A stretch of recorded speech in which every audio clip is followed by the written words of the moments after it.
बिस्मिल्लाहिर्रहमानिर्रहीम। बोलते कालम बल्कि हिलते ज़लज़ले वाले कालम के साथ मैं आमिर रज़ा ख़ान। और एक प्रेडिक्शन बहुत मशहूर हुई जो कि शहबाज लगारी ने की।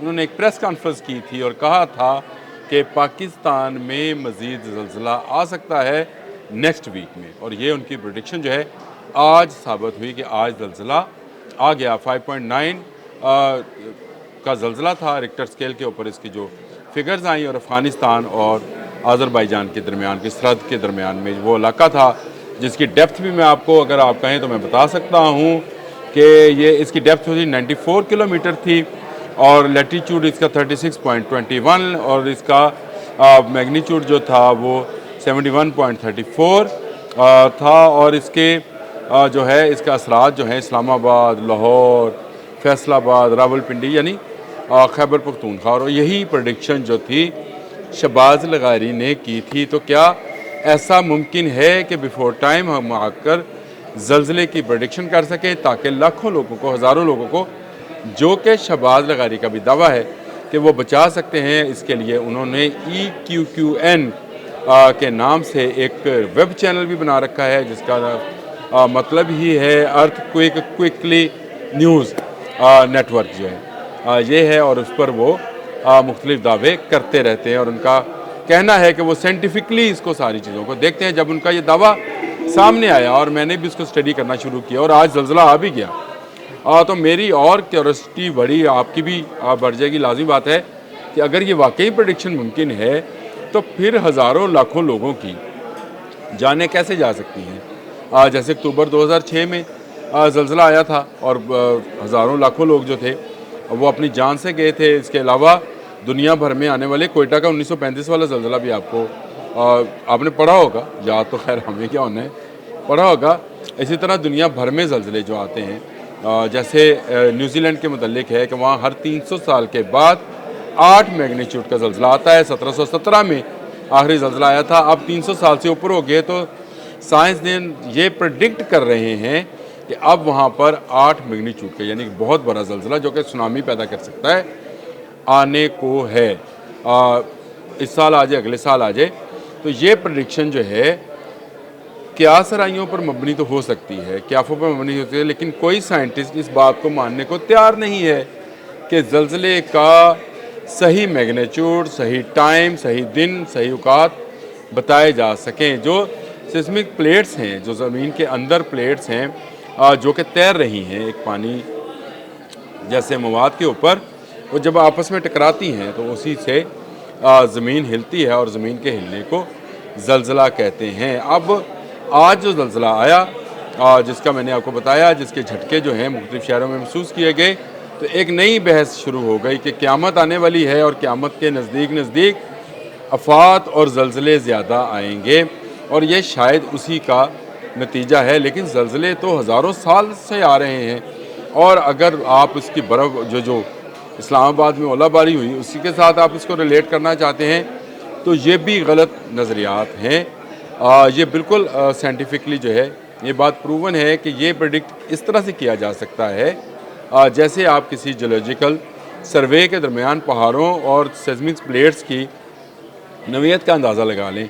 जैसे न्यूजीलैंड में अपोलो पहाड़ के साथ साथ जो ज़लज़ला है जिसका मैंने अभी आपको जिक्र बताया था कि 1717 में आया था उसका जिक्र किया जाए तो शायद उस पर प्रेडिक्ट किया जा सकता है कि आ सकता है। हर 300 साल के बाद आता है तो 1717 गुजरे, अब 2025 है तो 300 साल तो मुकम्मल हो गए 2017 में, तो अब वो आ सकता है। इस तरह की प्रेडिक्शन की जा सकती है। और शहबाज लगारी ने भी कुछ ऐसी ही प्रेडिक्शन 7 अप्रैल को होने वाले अपने प्रेस कॉन्फ्रेंस में, जिसको वो प्रेस कॉन्फ्रेंस बोल रहे थे, उसमें की थी। और उन्होंने कहा था कि 9, 10 और 11 को आएगा, लेकिन 12 को आया। ये कैसे मुमकिन है? क्या उनके पास दुनिया भर के तमाम ममालिक से, जैसे जापान है, चीन है, अमेरिका है, मेक्सिको है, जहाँ पे ज़लज़ले ज़्यादा आते हैं, वहाँ से ज़्यादा अच्छी टेक्नोलॉजी और तकनीक मौजूद है? और अगर इनके पास ये टेक्नोलॉजी वाकई में है EQQN के पास, तो ये तो बड़ा ज़बरदस्त काम है कि जापान जो है जिसमें हर साल सैकड़ों की तादाद में ज़लज़ले आते हैं और वहाँ लोगों के ने अपनी इमारतें, अपना रहन सहन इन ज़लज़लों को मद्देनज़र रखकर बनाया हुआ है, वो शहबाज लगारी साहब से पूछ लें और उनको बुलाएं और उसके बाद प्रेडिक्शन करा लिया करें कि कब ज़लज़ला आएगा। ऐसा नहीं है। साइंटिस्ट मानते हैं कि पेश गोई नहीं की जा सकती, पेशीन गोई की जा सकती है। अब ये बड़ा फ़र्क है।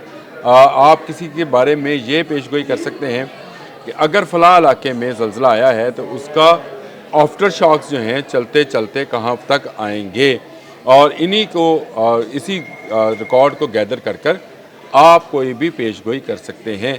लेकिन पेशीन गोई जो है, जो मैंने पहले आपको बताया कि ये इस तरह की बात कहना कि कहाँ पर जाकर कितने लैटीट्यूड पर या कितने मैग्नीट्यूड पर कितने सिस्मिक जो है सेंटर पर कितनी रफ्तार के साथ ज़लज़ला आएगा, ये बताना मुमकिन नहीं होता है। ये वो चीज़ें हैं जो कि शहबाज लगारी साहब मिक्सअप कर रहे हैं, और लोग इस बात को बढ़ा चढ़ा कर पेश कर रहे हैं कि शायद पाकिस्तान में कोई ऐसी रिसर्च होगी। जी जनाब, दुनिया में चंद सेकंड की रिसर्च है, क्योंकि दुनिया के जापान और मेक्सिको जैसे ममालिक ने दूर दराज के इलाकों में जहाँ ज़लज़लों की या प्लेट्स की मौजूदगी होती है, वहाँ पर उन्होंने ऐसे सेंसर लगाए हैं जो कि बहुत कम रफ्तार में शुरू होने वाली हरकत पजीरी को अपने मेन सेंटर तक पहुँचाते हैं, और उसके बाद अलार्म के ज़रिए, अलर्ट के ज़रिए बता दिया जाता है, और चंद ही सेकंड में ये सारा प्रोसेस जो है मुकम्मल हो जाता है। लेकिन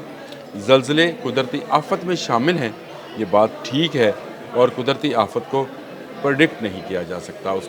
उसके मतलब कोई ऐसी प्रेडिक्शन जो है, मैंने दुनिया की बहुत सारी वेबसाइट्स का मुताला किया, प्रोवेंशियल वेब भी इसमें शामिल है, उनका भी ये दावा है। फिर साइंटिस्ट को मैंने रिसर्च किया, उसको भी मैंने उनसे भी जो है मालूमात आपके लिए इकट्ठी की, लेकिन किसी जगह पर भी कोई ऐसी मुझे साइंटिफिक लॉजिक नहीं मिली कि ऐसी पेशगोई की जा सके जिसमें ये बताया जा सके कि कब और कहाँ किस रफ्तार से ज़लज़ला आएगा। हाँ, कुछ सेकंड पहले आप मुख्तलिफ़ इलाकों में लगे सेंसर्स के ज़रिए चंद सेकंड पहले ये बता सकते हैं।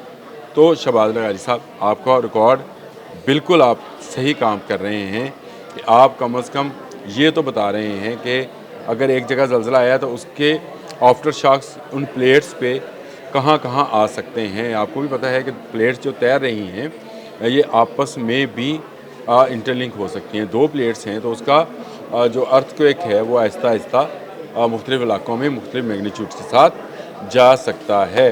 आज जो ज़लज़ला आया उससे काफ़ी लोग खौफज़दा हैं और ये पूछ रहे हैं, मुझे भी बहुत सारे मैसेजेस आए कि क्या ये छोटे छोटे ज़लज़ले किसी बड़े ज़लज़ले का अलार्मिंग सिस्टम तो नहीं है, यानी कुदरती अलार्मिंग सिस्टम कि अभी छोटे छोटे ज़लज़ले आ रहे हैं। ऐसा कुछ नहीं है।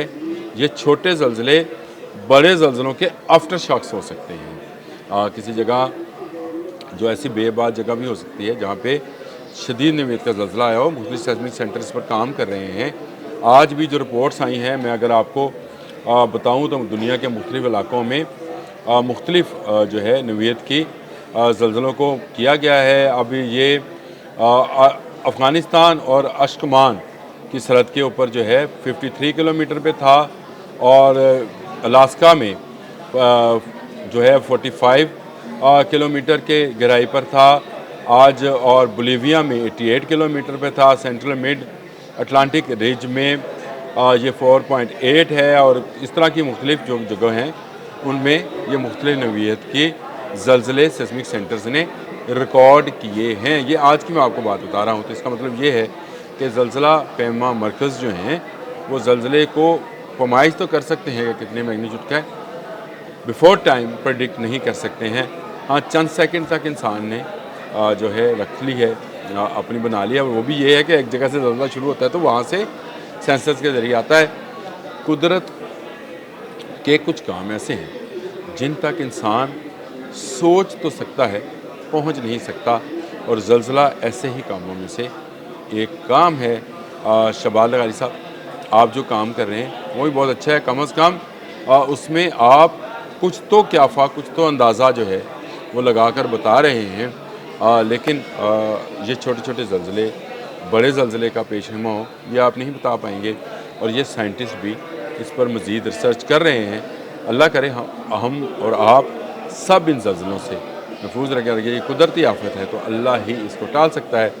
दुआ करें अल्लाह पाक ऐसी आफत से पाकिस्तान को और पाकिस्तान में रहने वालों के साथ साथ पूरी दुनिया के लोगों को महफूज रखें। आज के लिए इतना ही।